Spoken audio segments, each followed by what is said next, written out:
अस्सलाम वालेकुम जी। रियाज भाई क्या हाल है जी? खैरियत है? ठीक है। ये 8 चिक्स हैं जी बहावलपुर के लिए। इंशाल्लाह अभी इनको कार्गो करेंगे। इससे पहले 8 चिक्स की वीडियो थी जनाब जो लाहौर के लिए भेजने थे। माशाल्लाह देखें जी, एक्टिव हैं, हेल्दी हैं।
अभी इंशाल्लाह इनको पैक करते हैं जी।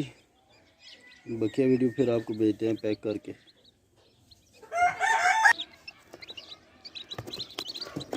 ये देखें जी 8 चिक्स हैं बहावलपुर के लिए। ये अभी इंशाल्लाह इनको मुकम्मल पैक करते हैं जी, फिर इंशाल्लाह इनको अड्डे पे छोड़ के आते हैं जी।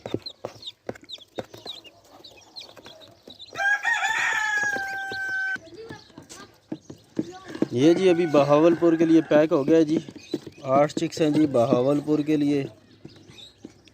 ठीक हो गया। इससे पहले एक कार्गो था लाहौर वाला, ठीक हो गया जी, वो भी पैक कर दिए। ये देखें जी, ये लाहौर के लिए है जी, और ये अभी बहावलपुर के लिए कार्गो। ठीक है जी। अभी इंशाअल्लाह अड्डे पे जाएंगे तो इनको कार्गो करते हैं।